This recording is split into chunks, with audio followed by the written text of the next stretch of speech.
Good evening और good night. Good night का मतलब ये नहीं है कि मैं सोने जा रहा हूँ। अभी नींद नहीं आई तो सोचा चलो कुछ प्रश्न हैं मित्रों के, उस पर ही चर्चा हो जाए। तो एक प्रश्न है, बड़ा अजीब सा प्रश्न है। ऐसा प्रश्न अक्सर बहुत से लोगों के मन में उठता है। तो प्रश्न बहुत छोटा है लेकिन बड़ा गंभीर भी है। तो प्रश्न ऐसा है कि स्वामी जी, क्या अंडे में जीवन होता है? बंटी जट्टाना। अरे भाई, आपने एक ऐसा प्रश्न पूछा कि क्या अंडे में जीवन होता है? जीवन कहाँ नहीं होता है? जीवन कहाँ नहीं होता है? जो हमें दिखाई देता है और जो हमें नहीं दिखाई देता है, वहाँ भी जीवन होता है। हमारे देखने की सीमा है, हमारी संवेदनशीलता की भी सीमा है। लेकिन वैज्ञानिकों ने जो खोज की है, जो खुर्दबीन लगाए हैं और जिससे वो आजकल जो परीक्षण करते हैं, तो खोज ऐसी हुई कि जीवन तो सब जगह मौजूद है। बिना जीवन के यह अस्तित्व हो ही नहीं सकता। जो हमें पदार्थ की भांति लगता है कि सिर्फ पदार्थ है, मैटर है, वह भी सोया हुआ जीवन है। लेकिन आपने तो विशेषकर पूछा है कि क्या अंडे में जीवन होता है। भाई, ऐसा है कि जब से लोगों ने ये बात छेड़ी है कि अंडे में तो कोई जीवन नहीं होता, इसलिए खाने में कोई हर्ज नहीं है, इसलिए जम के खाते हैं लोग। भारत में तो अब तो बहुत जगह जगह मिलने लग गए हैं अंडे। हमने बचपन में देखे ही नहीं थे। सिर्फ एक या दो गली थी, वो भी उन लोगों की जो मांसाहारी थे।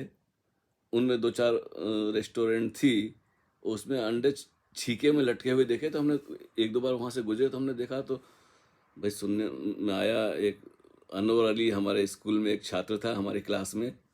बाकी सब जैन और ब्राह्मण और सब बनिए सब ऐसे ही थे, क्षत्रिय थे ज़्यादातर। तो जैन और ब्राह्मण के वो जैन स्कूल था, इसलिए तो जब कभी कोई कबूतर का या चिड़िया का अंडा छत पे से टपक जाता था तो नीचे गिर के फूट जाता था, तो सब विद्यार्थी इकट्ठे हो जाते, देखते थे ऐसा करके, करे ये क्या हुआ। भाई, हमें शिक्षा ऐसी मिली है कि पत्ता तोड़ने से भी पाप लगता है, फूल तोड़ने से भी, वृक्षों में भी जीवन होता है, तो किसी जीवन की हत्या नहीं होनी चाहिए। तो जैन धर्म की शिक्षा है, जो भले वो श्वेतांबर हो या दिगंबर हो, तो बड़ी सूक्ष्म महावीर ने खोज की है। खोज ही नहीं की, ये उनकी अपनी अनुभूति है, व्यक्तिगत अनुभूति है। जितना व्यक्ति जागा हुआ है उसके लिए उतना जीवन है, हर जगह जीवन है। तो अभी मैं सबकी बयान तो नहीं करूँगा कि कहाँ कहाँ जीवन है, लेकिन आपने विशेषकर अंडे का पूछा है। तो भाई, मैंने भी सुना है, ओशो से भी मैंने सुना है, और कई लोगों ने जिद की कि हमें प्रोटीन नहीं मिलता है। वो विदेशी लोग थे ज़्यादातर, इंग्लैंड के, अमेरिका के, जर्मनी के, यूरोप के, जहाँ जहाँ के लोग नाश्ते में दो अंडे ज़रूर खाते हैं क्योंकि उनको प्रोटीन चाहिए।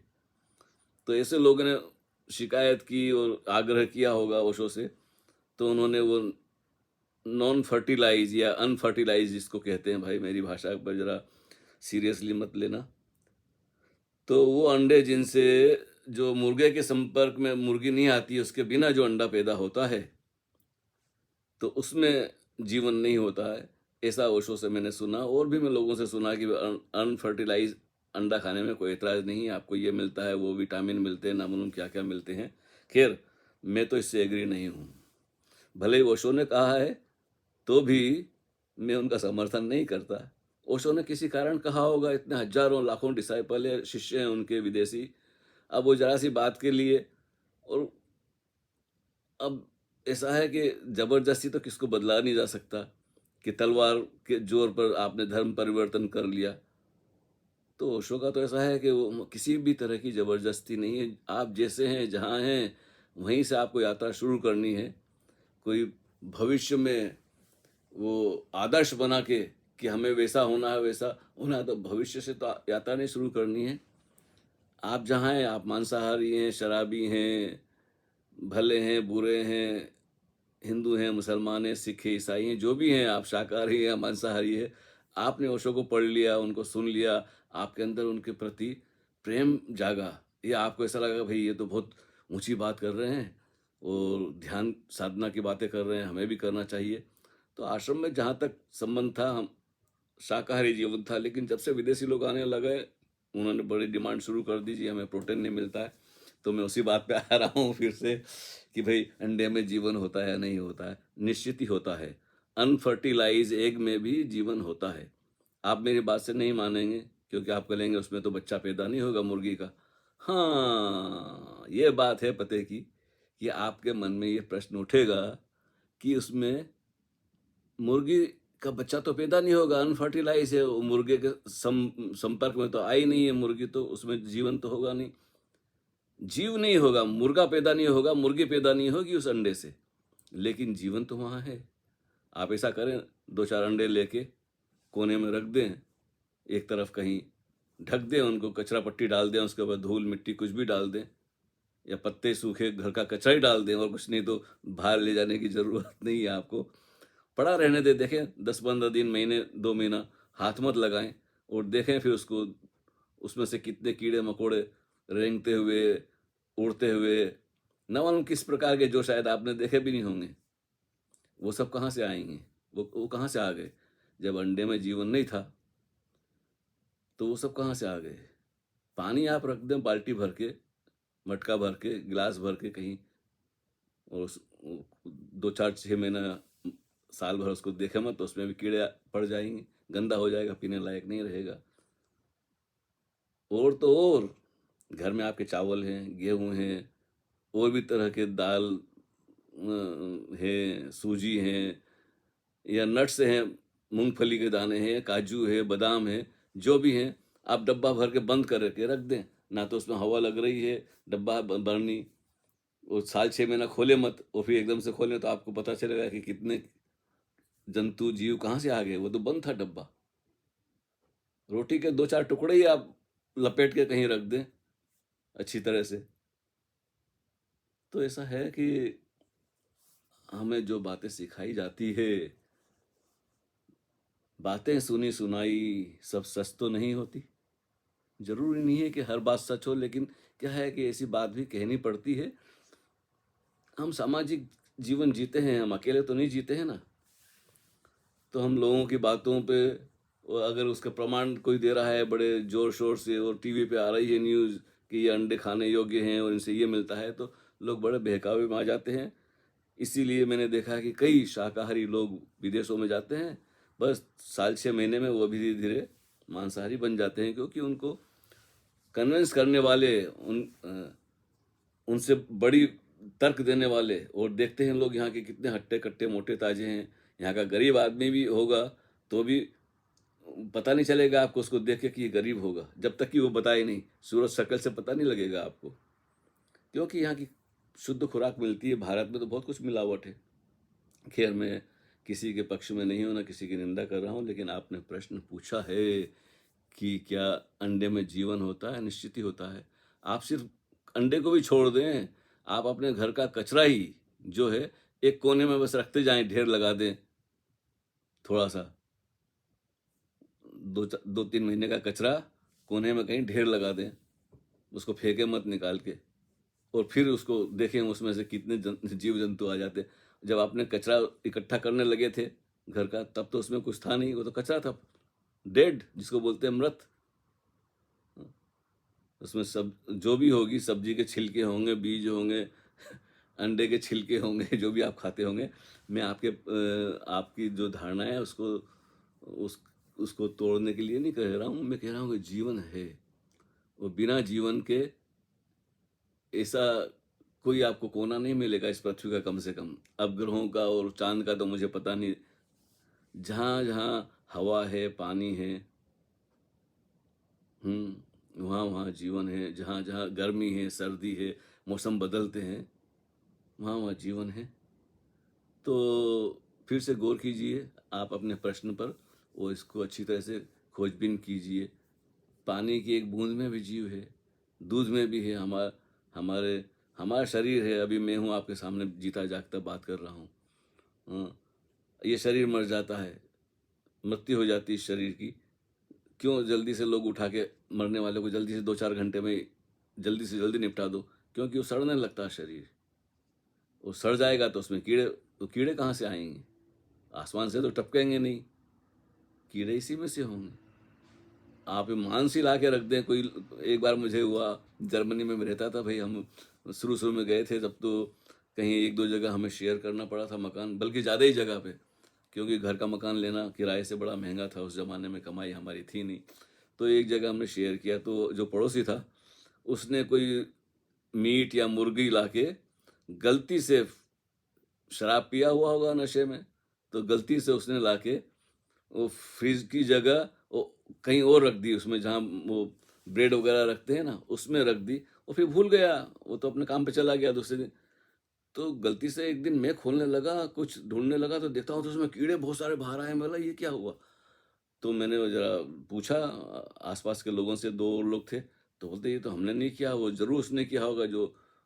तो उससे पूछा, ओ आई एम सॉरी करके आया, उसने हाथ से समेटा, सब कुछ बांध के और फेंका। तो मरे हुए मांस में भी जो कटा हुआ मांस है जानवर का, उसको आप लपट के कहीं रख दें कोने खांचे में, अपने अच्छी जगह पे भी संभाल के रख दें, बहुत क्लीन, उसमें भी कीड़े पड़ जाएंगे। तो ऐसा है, जीवन है और जीवन रहेगा, इसे मिटाने का कोई उपाय नहीं। हाँ, शक्ल बदल जाती है जीवन की।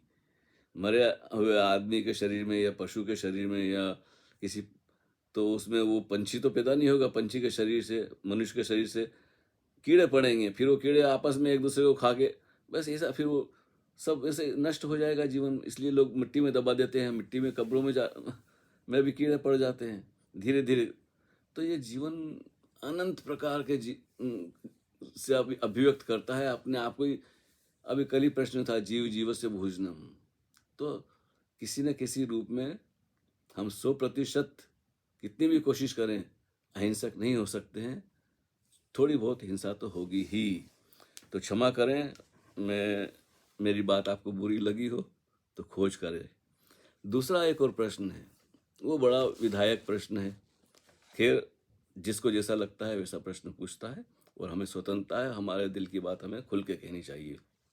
ये प्रश्न है जी, स्वामी जी प्रेम प्रणाम। जब जब आपका कोई लेख पढ़ता हूँ, आंखें गीली हो जाती है, अंदर से झंझोड़ता है। आपसे मुलाकात भी हुई नेपाल में, बड़ी खुशी हुई। आज ही की बात है, मैं मेरे एक दोस्त से बोल ही रहा था कि ओशो के बाद मुझे स्वामी कृष्ण वेदांत में ओशो की झलक दिखती है। और बस फेसबुक खोली तो आपका यह लेख देखना, और फिर क्या कहना। प्रणाम स्वामी जी। स्वामी ध्यानांश है कि ध्यान शास है?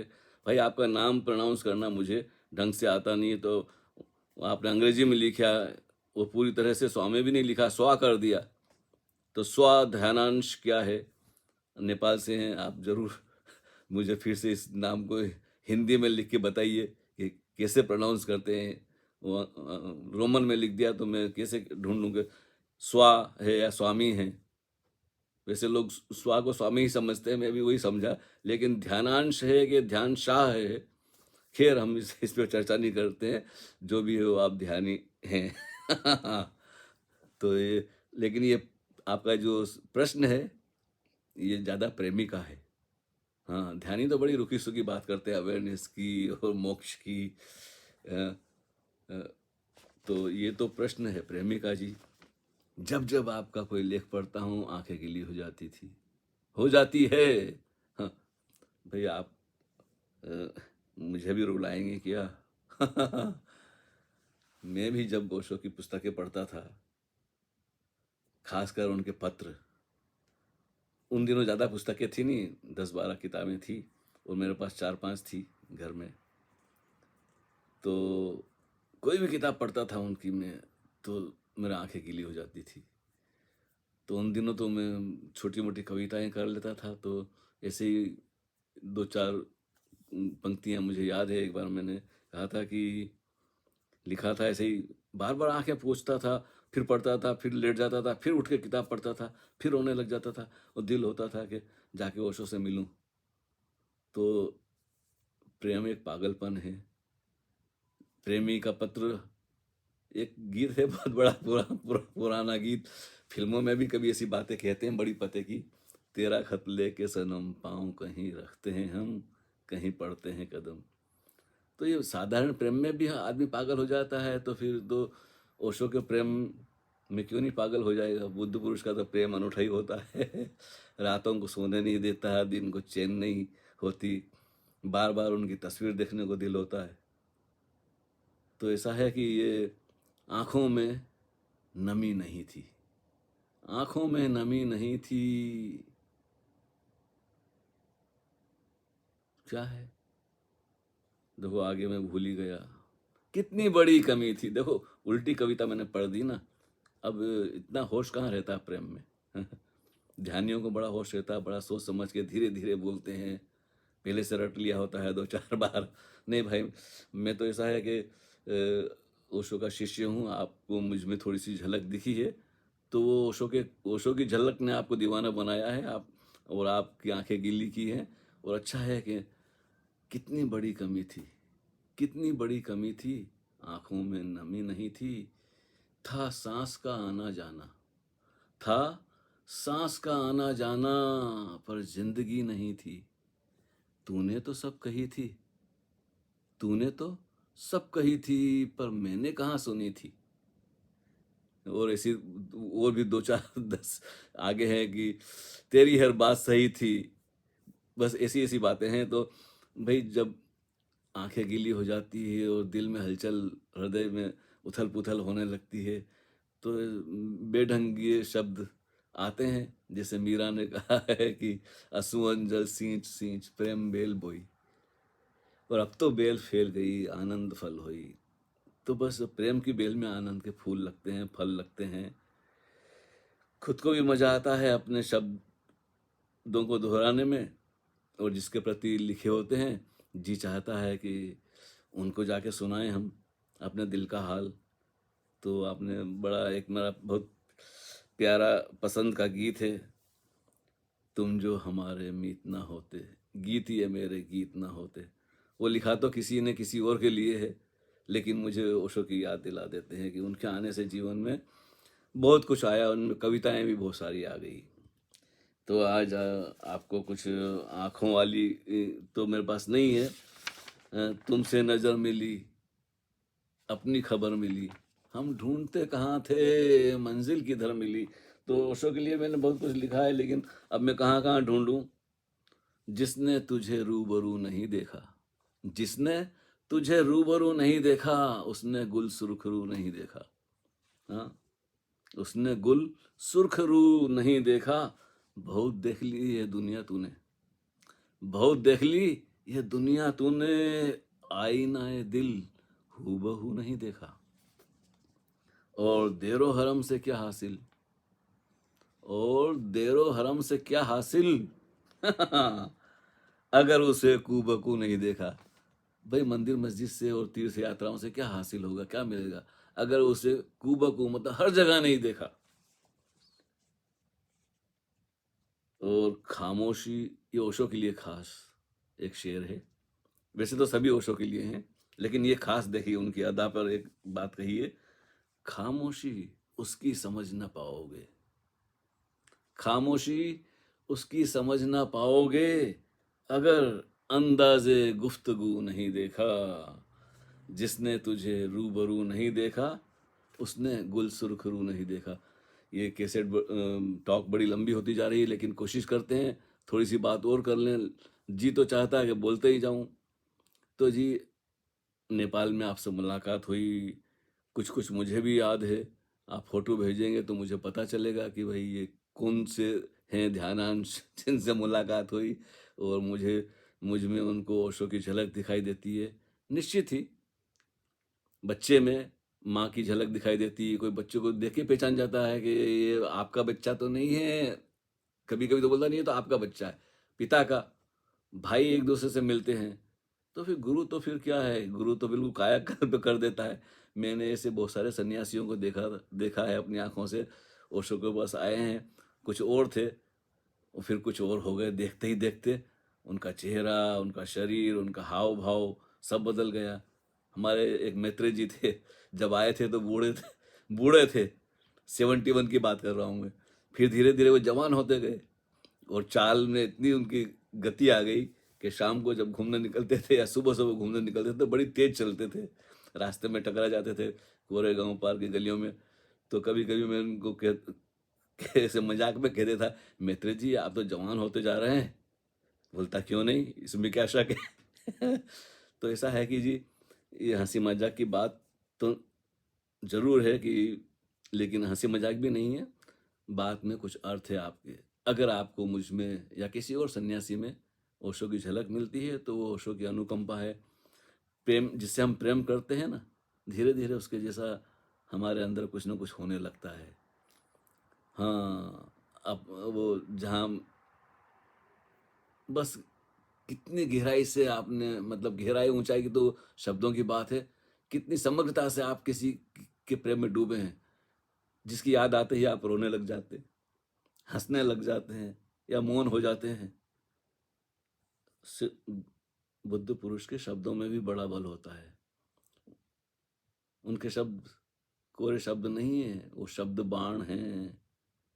बहुत कुछ हमारे अंदर सक्रिय कर देते हैं। सोई हुई जो पुराने जन्म जन्मों की, ओशो तो कहते हैं जन्मों जन्मों की, कोई मेरे पास ऐसे ही नहीं आ जाता है। कुछ अर्जित किया होगा। दुनिया के मेले में लाखों मिले, मगर तू ही तू दिल को भाया हुआ। ऐसे तो बहुत सारे गुरु थे इंडिया में जब हम इधर उधर भटकते थे, लेकिन ओशो से प्रेम होना था तो हो गया। फिर उसके बाद न तो किसी और गुरु की इच्छा रही, न किसी बुद्ध पुरुष की इच्छा रही। हालांकि कृष्णमूर्ति को हम मिलने जाते थे। मैं मिलने तो कभी नहीं गया, क्योंकि मेरी अंग्रेजी इतनी अच्छी नहीं थी और वो अंग्रेजी में बात करते हैं नहीं, तो मैं भी जरूर मिल लेता। लेकिन अच्छा लगा उनकी उपस्थिति, उनको देखना बहुत अच्छा लगा। लेकिन जो प्रेम की बात, लेन देन, आदान प्रदान ओशो से हो सकता है, इतना प्रेम तो किसी और से जीवन में हुआ नहीं। तो ये प्रेम की बातें हैं। अच्छा है आपको झलक मिली, किसी दिन आपसे भी लोगों को ओशो की झलक मिलेगी। ये सिलसिला है एक, ज्योति से ज्योति जले। तो ऐसे ही लोगों के पास उठा बैठा करें, जिनसे आपको ओशो की झलक मिलती है उनसे संपर्क रखें, और अपने आप से भी खुश रहिए कि आपको झलक मिल गई। एक ही किरण, सत्य की पहली किरण, ओशो ने किताब है कि एक किरण काफी है। आपके दिल को जो छू जाए बस काफी है। कभी कभी तो जिससे प्रेम होता है वो उपस्थित भी नहीं होता है, फिर भी उसके जाने के बाद भी जीवन भर उसकी याद आती रहती है। इल्म नहीं था इतनी जल्दी खत्म फसाने हो जाएंगे। इल्म नहीं था इतनी जल्दी खत्म फसाने हो जाएंगे। तुम बेगाने हो जाओगे, तुम बेगाने बन जाओगे, हम दीवाने हो जाएंगे। नहीं, प्रेमी कभी बेगाना नहीं बनता है, ये तो शब्दों का खेल है। ये प्रेमी और प्रेमी का की बातें हैं, लेकिन सदगुरु के पास जो जो संबंध बनता है वो खत्म होने वाला नहीं होता है, वो तुम्हें खत्म करने वाला होता है। हाँ, जहाँ शिष्य मरा मिटा, तो वहाँ फिर वही सदगुरु ही उसकी जुबान से बोलता है, उसकी आंखों से झांकता है। और उसने तो कहा है कि मैं तो अपने प्रेमियों में, अपने सन्यासियों में डिजॉल्व होने में खो जाऊंगा। तो जहाँ भी मेरा एक सन्यासी पर्याप्त है। तो बस और क्या, जीवन का यही तो प्रमाण है। किताबें में भी बहुत कुछ है, लेकिन सब कुछ तो नहीं। जो आंखें बोलती है, जो ध्वनि शब्दों की होती है, जो हाव भाव, ये इतना जीवंत खेल है। और अच्छा है कि आपके दिल में कुछ हलचल हो रही है और आंखें गीली होती जाती हैं। बहने दें इन आंसुओं को, इनसे ज़्यादा पवित्र तो गंगा जल भी नहीं है। हाँ, ये हमारा जब भाव अतिरेक से हो जाते हैं, जो हम अभिव्यक्त नहीं करते हैं, कह सकते हैं शब्दों में, तो आंखें फौरन कह देती है। हाँ, आंखों की भाषा अलग है। क्या है, एक वो गुलजार का है ना, मैं तो भूल जाता हूँ, बहुत सारे गीत किसी जमाने में बड़े याद रहते थे। सिर्फ एहसास है ये रूह से महसूस करो, प्यार को प्यार ही रहने दो, कोई नाम ना दो।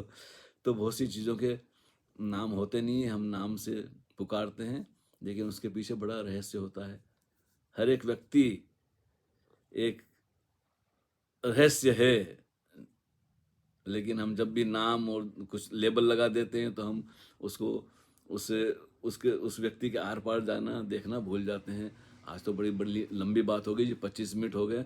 अब मुश्किल होगा इसे फेसबुक पे शेयर करना, तो आज इतना ही। धन्यवाद। हरि ओम तत्सत। Good night.